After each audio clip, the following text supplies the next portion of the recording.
प्रणाम सभी को। आइए आज गीता के अध्याय 3 और श्लोक 33 श्लोक से शुरू करते हैं। संबंध। भगवान के मत के अनुसार कर्म न करने से मनुष्य का पतन हो जाता है। ऐसा क्यों है? इसका उत्तर भगवान आगे के श्लोक में देते हैं। सदृश चेष्टते स्वसया प्रकृतिर्ज्ञानवानपि प्रकृति यान्ति भूतानि निग्रह की करिष्यति। मतलब संपूर्ण प्राणी प्रकृति को प्राप्त होते हैं। ज्ञानी महापुरुष भी अपनी प्रकृति के अनुसार चेष्टा करता है, फिर इसमें किसी का हट क्या करेगा। व्याख्या। प्रकृति यान्ति भूतानि, जितने भी कर्म किए जाते हैं वे स्वभाव अथवा सिद्धांत को सामने रख कर किए जाते हैं। सिद्धांत वह है जो शास्त्र और भगवान की आज्ञा के अनुसार हो। शास्त्र और भगवान की आज्ञा के विपरीत सिद्धांत मान्य नहीं है। स्वभाव दो प्रकार का होता है, राग द्वेष रहित और राग द्वेष युक्त। जैसे रास्ते में चलते हुए कोई बोर्ड दिखाई दिया और उस पर लिखा हुआ पढ़ लिया, तो यह पढ़ना न तो राग द्वेष से हुआ और न किसी सिद्धांत से, अपितु राग द्वेष रहित स्वभाव से स्वतः हुआ। किसी मित्र का पत्र आने पर उसे राग पूर्वक पढ़ते हैं और शत्रु का पत्र आने पर उसे द्वेष पूर्वक पढ़ते हैं, तो यह पढ़ना राग द्वेष युक्त स्वभाव से हुआ। गीता, रामायण आदि सत्य शास्त्रों को पढ़ना सिद्धांत से पढ़ना हुआ। मनुष्य जन्म परमात्मा प्राप्ति के लिए ही है, अतः परमात्मा प्राप्ति के उद्देश्य से कर्म करना भी सिद्धांत के अनुसार कर्म करना है। इस प्रकार देखना, सुनना, सूंघना, स्पर्श करना आदि मात्र क्रियाएं स्वभाव और सिद्धांत दोनों से होती हैं। राग द्वेष रहित स्वभाव दोषी नहीं होता, प्रत्युत राग द्वेष युक्त स्वभाव दोषी होता है। राग द्वेष पूर्वक होने वाली क्रियाएं मनुष्य को बांधती हैं, क्योंकि इनसे स्वभाव अशुद्ध होता है, और सिद्धांत से होने वाली क्रियाएं उद्धार करने वाली होती हैं, क्योंकि इनसे स्वभाव शुद्ध होता है। स्वभाव अशुद्ध होने के कारण ही संसार से माने हुए संबंध का विच्छेद नहीं होता। स्वभाव शुद्ध होने से संसार से माने हुए संबंध का सुगमता पूर्वक विच्छेद हो जाता है। ज्ञानी महापुरुष के अपने कहलाने वाले शरीर द्वारा स्वतः क्रियाएं हुआ करती हैं, क्योंकि उसमें कृतत्व अभिमान नहीं होता। परमात्मा प्राप्ति चाहने वाले साधक की क्रियाएं सिद्धांत के अनुसार होती हैं। जैसे लोभी पुरुष सदा सावधान रहता है कि कहीं कोई घाटा न लग जाए, ऐसे ही साधक निरंतर सावधान रहता है कि कहीं कोई क्रिया राग द्वेष पूर्वक न हो जाए। ऐसी सावधानी होने पर साधक का स्वभाव शीघ्र शुद्ध हो जाता है और परिणाम स्वरूप वह कर्म बंधन से मुक्त हो जाता है। यद्यपि क्रिया मात्र स्वाभाविक ही प्रकृति के द्वारा होती है, तथापि अज्ञानी पुरुष क्रियाओं के साथ अपना संबंध मानकर उनको अपने को उन क्रियाओं का कर्ता मान लेता है। गीता। पदार्थों और क्रियाओं से अपना संबंध मानने के कारण ही राग द्वेष उत्पन्न होते हैं, जिनसे जन्म मरण रूप बंधन होता है। परंतु प्रकृति से संबंध न मानने वाला साधक अपने को सदा अकर्ता ही देखता है। गीता। स्वभाव में मुख्य दोष प्राकृत पदार्थों का राग ही है। जब तक स्वभाव में राग रहता है तभी तक अशुद्ध कर्म होते हैं, अतः साधक के लिए राग ही बंधन का मुख्य कारण है। राग माने हुए अहम में रहता है और मन, बुद्धि, इंद्रियों एवं इंद्रियों के विषयों में दिखाई देता है।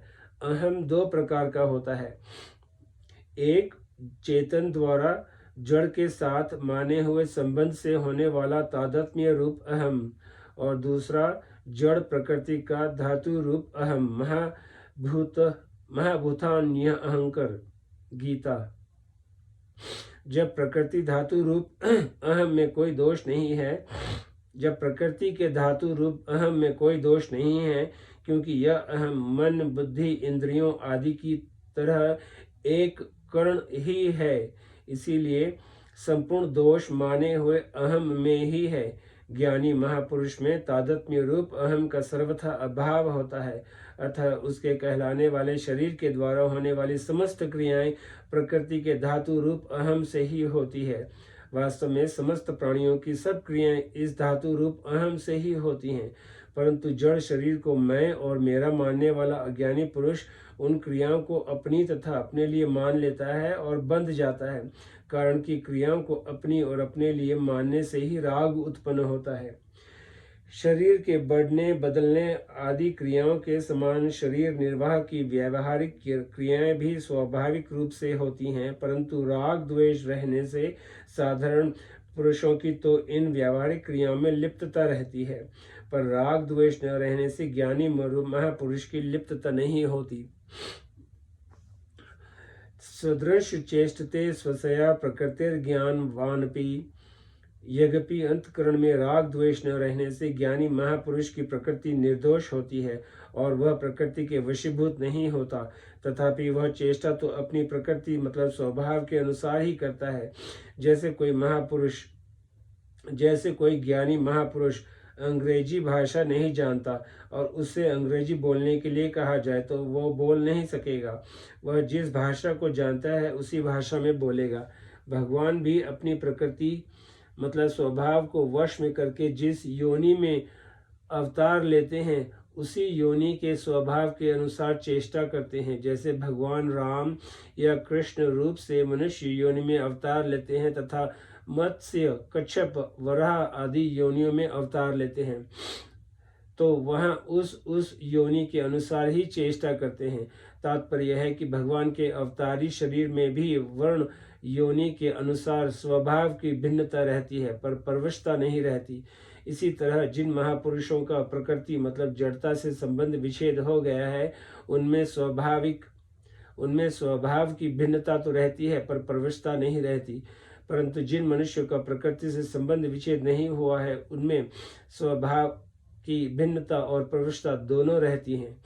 यह स्वसया पद का तात्पर्य यह है कि ज्ञानी महापुरुष की प्रकृति निर्दोष होती है, वह प्रकृति के वश में नहीं होता, प्रत्युत प्रकृति उसके वश में होती है। कर्मों की फल जनकता का मूल बीज कृतत्व विभिमान और स्वार्थ बुद्धि है। ज्ञानी महापुरुष में कृतत्व विभिमान और स्वार्थ बुद्धि नहीं होती, उसके द्वारा चेष्टा मात्र होती है। बंधन कारक कर्म होता है, चेष्टा या क्रिया नहीं। इसीलिए यहाँ चेष्टते पद आया है। उसका स्वभाव इतना शुद्ध होता है कि उसके द्वारा होने वाली क्रियाएं भी महान शुद्ध एवं साधकों के लिए आदर्श होती है। पीछे के और वर्तमान जन्म के संस्कार, माता पिता के संस्कार, वर्तमान का संगन, शिक्षा, वातावरण, अध्ययन, उपासना, चिंतन, क्रिया, भाव आदि के अनुसार स्वभाव बनता है। यह स्वभाव सभी मनुष्य में भिन्न भिन्न होता है और इसे निर्दोष बनाने में सभी मनुष्य स्वतंत्र हैं। व्यक्तिगत स्वभाव की भिन्नता ज्ञानी महापुरुषों में भी रहती है, चेतन में भिन्नता होती ही नहीं और प्रकृति स्वभाव में स्वाभाविक भिन्नता रहती है। प्रकृति है ही विषम। जैसे एक जाति होने पर भी आम आदि के वृक्षों में अवांतर भेद रहता है, ऐसे ही प्रकृति मतलब स्वभाव शुद्ध होने पर भी ज्ञानी महापुरुषों में प्रकृति का भेद रहता है। ज्ञानी महापुरुष का स्वभाव शुद्ध मतलब राग द्वेष रहित होता है, अतः वह प्रकृति के वश में नहीं होता। इसके विपरीत अशुद्ध मतलब राग द्वेष युक्त स्वभाव वाले मनुष्य अपनी बनाई हुई प्रवृत्ति से बाध्य होकर कर्म करते हैं। निग्रह की करिष्यति मतलब जिनका स्वभाव महान शुद्ध एवं श्रेष्ठ है, उनकी क्रियाएं भी अपनी प्रकृति के अनुसार हुआ करती हैं। फिर जिनका स्वभाव अशुद्ध मतलब राग द्वेष युक्त है, उन पुरुषों की क्रियाएं तो प्रकृति के अनुसार होंगी ही। इस विषय में हट उनके काम नहीं आएगा। जिसका जैसा स्वभाव है उसे उसी के अनुसार कर्म करने पड़ेंगे। यदि स्वभाव अशुद्ध हो तो वह अशुद्ध कर्मों में, और शुद्ध हो तो वह शुद्ध कर्मों में मनुष्य को लगा देगा। अर्जुन भी जब हठ युद्ध रूप कर्तव्य कर्म का त्याग करना चाहते हैं, तब भगवान उन्हें यही कहते हैं कि तेरा स्वभाव तुझे बलपूर्वक युद्ध में लगा देगा। प्रकृतिस्त्वं नियोक्ष्यति क्योंकि तेरे स्वभाव में छात्र कर्म, युद्ध आदि करने का प्रभाव है, इसीलिए स्वाभाविक कर्मों से बंधा हुआ तू परवश होकर युद्ध करेगा, अर्थात इसमें तेरा हट काम नहीं आएगा। करिष्यस्य वशोपि ततः, जैसे 100 मील प्रति घंटे की गति से चलने वाली मोटर अपनी नियत क्षमता से अधिक नहीं चलेगी, ऐसे ही ज्ञानी महापुरुष के द्वारा भी अपनी शुद्ध प्रकृति के विपरीत चेष्टा नहीं होगी। जिनकी प्रकृति अशुद्ध है उनकी प्रकृति बिगड़ी हुई मोटर के समान है। जिनकी प्रकृति अशुद्ध है उनकी प्रकृति बिगड़ी हुई मोटर के समान है।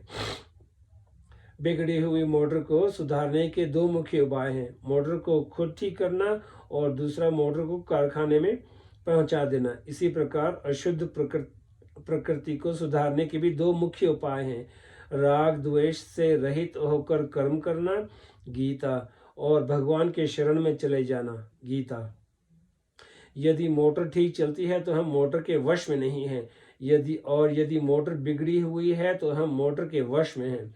ऐसे ही ज्ञानी महापुरुष प्रकृति के शुद्ध होने के कारण प्रकृति के वश में नहीं होता, वह अज्ञानी पुरुष प्रकृति के अशुद्ध होने के कारण प्रकृति के वश में होता है। जिसकी बुद्धि में जड़ता मतलब संसारिक भोग और संग्रह का ही महत्व है, ऐसा मनुष्य कितना ही विद्वान क्यों न हो, उसका पतन अवश्यंभावी है। परंतु जिसकी बुद्धि में जड़ता का संभव नहीं है और भगवत प्राप्ति ही जिसका उद्देश्य है, ऐसा मनुष्य विद्वान भी न भी हो तो भी उसका उत्थान अवश्यंभावी है। कारण कि जिसका उद्देश्य भोग और संग्रह न होकर केवल परमात्मा को प्राप्त करना ही है, उसके समस्त भाव, विचार, कर्म आदि उसकी उन्नति में सहायक हो जाते हैं। अतः साधक को सर्वप्रथम परमात्मा प्राप्ति का उद्देश्य बना लेना चाहिए, फिर उस उद्देश्य की सिद्धि के लिए राग द्वेष से रहित होकर कर्तव्य कर्म करने चाहिए। राग द्वेष से रहित होकर होने का सुगम उपाय है मिले हुए शरीर आदि पदार्थों को अपना और अपने लिए न मानते हुए दूसरों की सेवा में लगाना और बदले में दूसरों से कुछ भी न चाहना। प्रकृति के वश में न होने के लिए साधक को चाहिए कि वह किसी आदर्श को सामने रख कर कर्तव्य कर्म करे। आदर्श दो हो सकते हैं, एक भगवान का मत मतलब सिद्धांत, और दो श्रेष्ठ महापुरुषों का आचरण। श्रेष्ठ महापुरुषों का आचरण। आदर्श को सामने रखकर कर्म करने वाले मनुष्य की प्रकृति शुद्ध हो जाती है और नित्य प्राप्त परमात्मा तत्व का अनुभव हो जाता है। इसके विपरीत आदर्श को सामने रख कर कर्म करने वाला मनुष्य राग द्वेष पूर्वक ही सब कर्म करता है, जिससे राग द्वेष पुष्ट हो जाते हैं और उसका पतन हो जाता है। नष्टान विद्धि, गीता। जैसे नदी के प्रवाह को हम रोक तो नहीं सकते पर नहर बनाकर मोड़ सकते हैं, ऐसे ही कर्मों के प्रवाह को रोक तो नहीं सकते पर उसका प्रवाह मोड़ सकते हैं। निस्वार्थ भाव से केवल दूसरों के हित के लिए कर्म करना ही कर्मों के प्रवाह को मोड़ना है। अपने लिए कृष्ण मात्र भी कर्म करने से कर्मों का प्रवाह मुड़ेगा नहीं। तात्पर्य यह है कि केवल दूसरों के हित के लिए कर्म करने से कर्मों का प्रवाह संसार की ओर हो जाता है और साधक कर्म बंधन से मुक्त हो जाता है।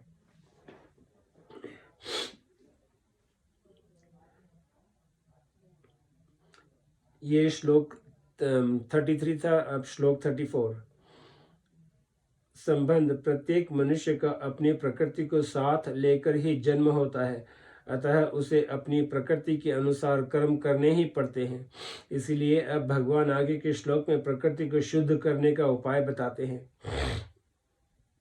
इंद्रियस्येन्द्रियस्यार्थे राग द्वेषो व्यवस्थितौ तयोर्न वशमागच्छेत्तौ हास्य परिपंथिनौ। इंद्रिय के अर्थ में मतलब प्रत्येक इंद्रिय के प्रत्येक विषय में मनुष्य के राग और द्वेष व्यवस्था से मतलब अनुकूलता और प्रतिकूलता को लेकर स्थित है। इंद्रिय के अर्थ में मनुष्य के राग और द्वेष व्यवस्था से स्थित है। मनुष्य का उन दोनों में वश नहीं होना चाहिए। मनुष्य को उन दोनों के वश में नहीं होना चाहिए, क्षमा करना, क्योंकि वे दोनों ही इसके शत्रु हैं, मतलब पारमार्थिक मार्ग में विघ्न डालने वाले।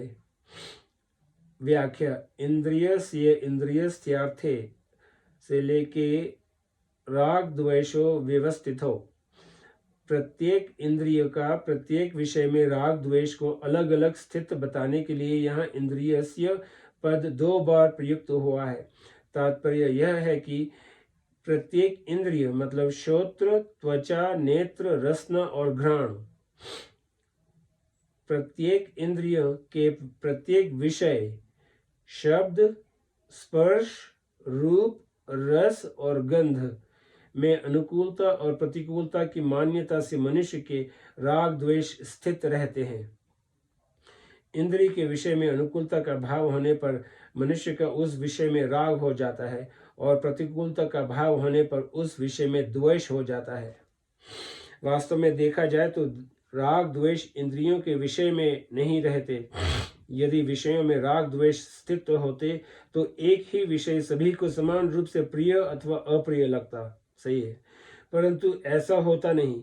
जैसे वर्षा किसान को तो प्रिय लगती है पर कुम्हार को अप्रिय।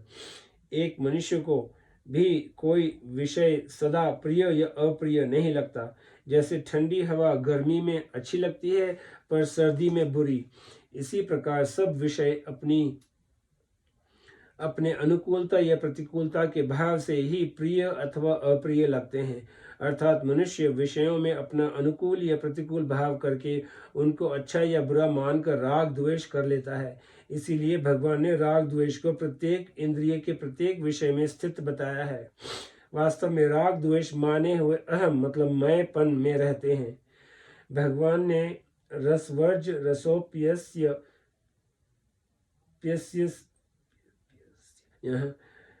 भगवान ने रसवर्ज रसोप्यस्य मतलब गीता पदों में अस्य पद से यह लक्ष्य कराया है कि राग द्वेष माने हुए अहम में रहते हैं साधक में।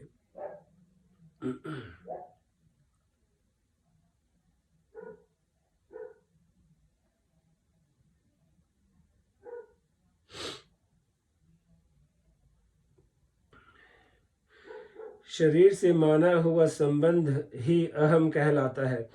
अतः जब तक शरीर से माना हुआ संबंध रहता है तब तक उसमें राग द्वेष रहते हैं और वे ही राग द्वेष बुद्धि, मन, इंद्रियों तथा इंद्रियों के विषयों में प्रतीत होते हैं।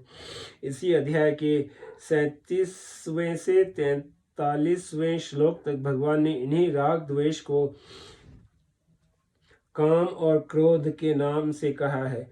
राग और द्वेष के ही स्थूल रूप काम और क्रोध हैं। 40वें श्लोक में बताया है कि काम इंद्रियों, मन और बुद्धि में रहता है। विषयों की तरह इनमें इन इंद्रियों, मन और बुद्धि में मतलब विषयों की तरह इनमें काम का प्रतीति होने के कारण ही भगवान ने इनको काम का निवास स्थान बताया है। जैसे विषयों में राग द्वेष की प्रतिमात्र है, ऐसे ही इंद्रियों, मन और बुद्धि में भी राग द्वेष की प्रतिमात्र है। ये इंद्रियां, मन और बुद्धि तो केवल कर्म करने के करण औजार हैं। इनमें काम, क्रोध अथवा राग द्वेष है ही कहाँ। इसके सिवाय दूसरे अध्याय के 59वें श्लोक में भगवान कहते हैं कि इंद्रियों के द्वारा विषयों को ग्रहण न करने वाले पुरुष के विषय तो निवृत्त हो जाते हैं पर उनमें रहने वाला राग द्वेष निवृत्त नहीं होता। यह राग परमात्मा का साक्षात्कार होने पर निवृत्त हो जाता है।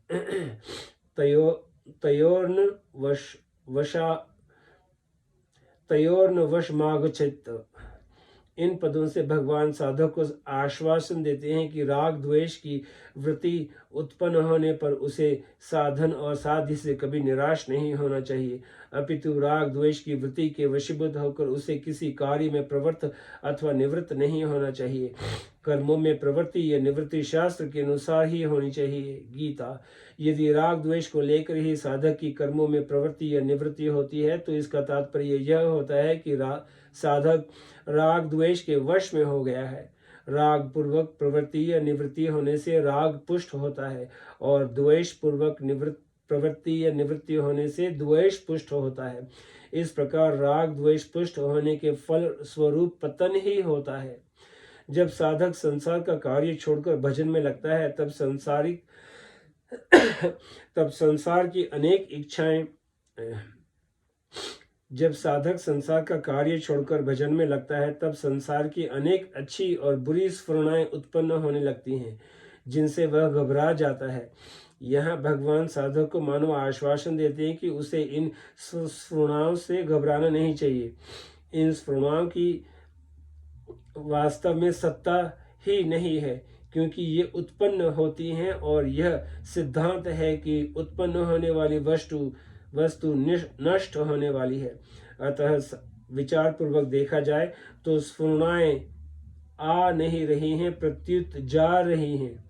कारण यह है कि संसार का कार्य करते समय अवकाश न मिलने से स्फुरणाएं दबी रहती हैं और संसार का कार्य छोड़ते ही अवकाश मिलने से पुराने संस्कार स्फुरणाओं के रूप में बाहर निकलने लगते हैं। अतः साधक को इन अच्छी या बुरी स्फुरणाओं से भी राग द्वेष नहीं करना चाहिए, प्रत्युत सावधानी पूर्वक इनकी उपेक्षा करते हुए स्वयं तटस्थ रहना चाहिए। इसी प्रकार उसे पदार्थ, व्यक्ति, विषय आदि में भी राग द्वेष नहीं करना चाहिए।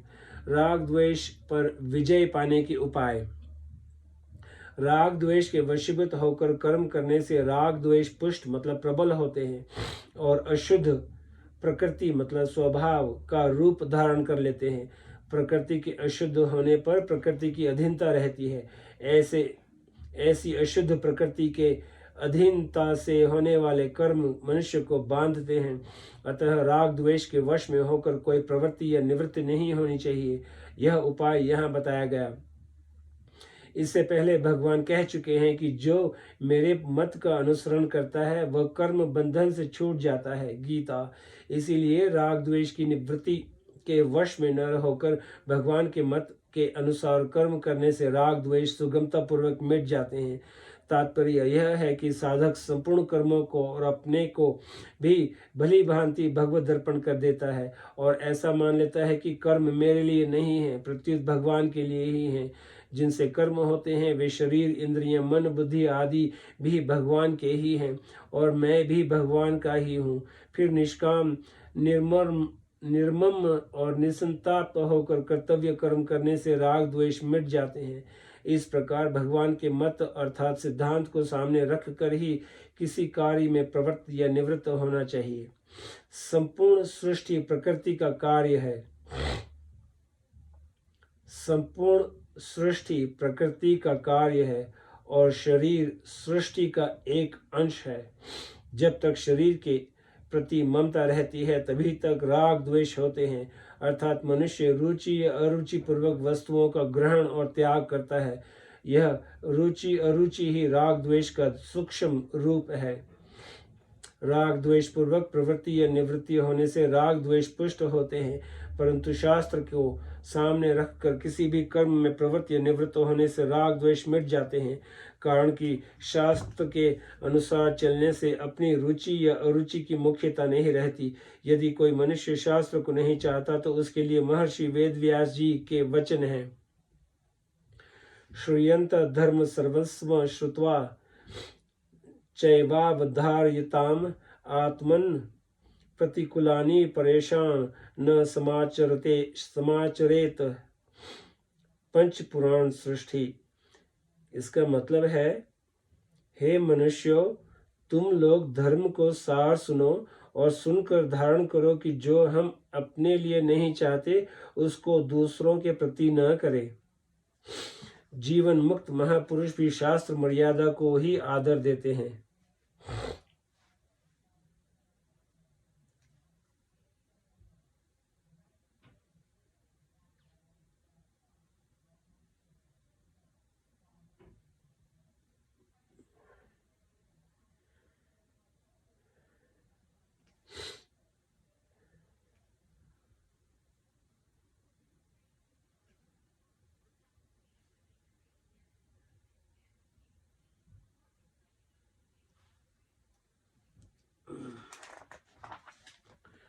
इसीलिए श्राद्ध में पिंडदान करते समय पिताजी का हाथ प्रत्यक्ष दिखाई देने पर भी भीष्म पितामह ने शास्त्र की आज्ञा अनुसार कुशों पर ही पिंडदान दिया। महाभारत अनुशासन। अतः साधक को संपूर्ण कर्म शास्त्र की आज्ञा अनुसार ही करने चाहिए। चलो आज यहाँ समाप्त करते हैं, फिर कल यहीं से आगे शुरू करेंगे। ये था श्लोक 34, फिर यहीं से कल शुरू करेंगे।